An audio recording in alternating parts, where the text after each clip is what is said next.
गीता, कठिन से कठिन परिस्थिति को आसान बना सकती है गीता।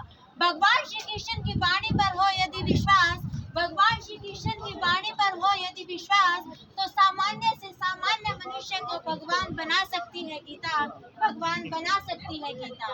आदरणीय ज्ञान एवं विद्वता की साक्षात प्रतिमूर्ति मेरे गुरुजन, निरक्षर विवेक की निर्णायक मंडली, सभी श्रोतागण, आप सभी का मैं इस प्रांगण में अभिनंदन, वंदन एवं नमन करती हूँ। आज का मेरा विषय है कि मैंने श्रीमद् भगवत गीता से क्या सीखा, उसकी सीख, उसका अनुभव आज मैं आप सभी के साथ साझा करना चाहूंगी। दोस्तों, जब आप पहली बार श्रीमद् भगवत गीता को पढ़ते हो तो आप उसे धृतराष्ट्र के रूप में पढ़ते हो। धृतराष्ट्र पुत्र के वियोग में व्याकुल हुए, बेचैन हुए। श्रीमद् भगवत गीता के पहले अध्याय के पहले श्लोक में संजय को कहते हैं कि धर्म क्षेत्रे कुरुक्षेत्रे संवेता युयुत्सवा मामेका पांडवश्च एव किम कुर्वत संजय। क्या कारण है कि महाभारत का युद्ध हुआ? क्या कारण है कि भगवान श्री कृष्ण ने गीता का ज्ञान अर्जुन को ठीक युद्ध से पहले दिया? कारण है कि लोग जब मोह माया धन दौलत के चक्कर में फंसकर धर्म का रास्ता भूल जाते हैं और अधर्म का रास्ता चुन लेते हैं। मन तो सभी के पास होता है, लेकिन मनोबल हमें श्रीमद् भगवत गीता से मिलता है। ममतामयी करुणामयी श्रीमद् भगवत गीता से जितना मैंने सीखा है उसके अनुसार गीता तो हर जाके गीत है, संगीत है, राधा की मीत है तो अर्जुन की सीख है और पल पल में घटित होता आकर्षण है। गीता अनवरत ज्ञान का प्रवाह है जिसमें डुबकी लगाते ही मनुष्य के मन के कपाट केवल उद्घाटित ही नहीं होते, अपितु मनुष्य का मन निश्चल, निर्मल और पवित्र हो जाता है।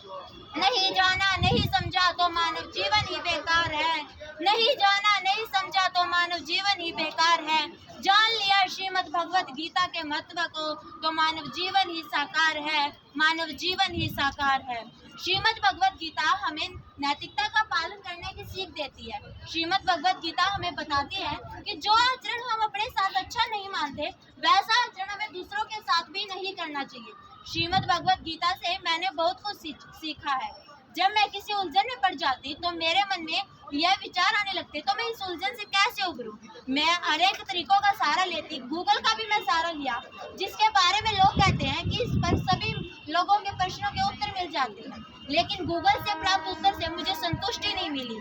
मेरे मन में प्रश्न था कि मैं हर रोज इतने कार्य करती हूँ लेकिन बदले में मुझे कुछ भी प्राप्त नहीं होता। मेरे मन में यह विचार आने लगे, जब मुझे कुछ प्राप्त होता ही नहीं मैं कार्य करूँ ही क्यों। धीरे धीरे मैं स्कूल का गृह कार्य भी कम करने लगी। मेरी अध्यापिका ने मुझसे इसका कारण पूछा तो मैंने उनसे कहा कि मैं हर रोज पढ़ाई करती हूँ तो मुझे कुछ मिलता ही नहीं, मैं क्या करूँगी इतना पढ़कर। मेरी अध्यापिका ने कहा पढ़ाई हमेशा करनी चाहिए, क्या पता कब पढ़ाई काम आ जाए। मेरी अध्यापिका ने मुझे बताया कि तुम श्रीमद् भगवत गीता के दूसरे अध्याय के 47वें श्लोक को पढ़ा। जब मैंने श्रीमद् भगवत गीता को उठाया और दूसरे अध्याय के 47वें श्लोक को पढ़ा तो मैंने पाया कि कर्मण्येवाधिकारस्ते मा फलेषु कदाचन मा कर्म फल हेतुर्भुर्मा ते संगोस्तो कर्मणि। गीता के श्लोक को पढ़कर मुझे समझ में आया कि मेरा तो केवल कर्तव्य कर्म पर अधिकार है, फल की चिंता मुझे नहीं करनी है, क्योंकि फल कब मिलेगा, कितना मिलेगा, ये सब भगवान तय करता है। जैसे अक्षत्रिय होने के कारण अर्जुन को युद्ध करना, दान देना आदि कर्तव्य कर्म थे, लेकिन युद्ध के समय अर्जुन केवल युद्ध कर्म ही कर पाया। वैसे ही जो हम कर्म करते हैं और उनका जो हमें फल मिलना होता है वो ईश्वर द्वारा लिखित विधान में तय होता है। मुझे जब यह बात समझ में आई तो मेरा मन हमेशा काम में लगा रहता था, मुझे कभी फल की चिंता नहीं हुई। मुझे यह भी समझ में आ गया कि मेरे सामने जो दुखदायी परिस्थिति आ रही है वे उन्हीं पाप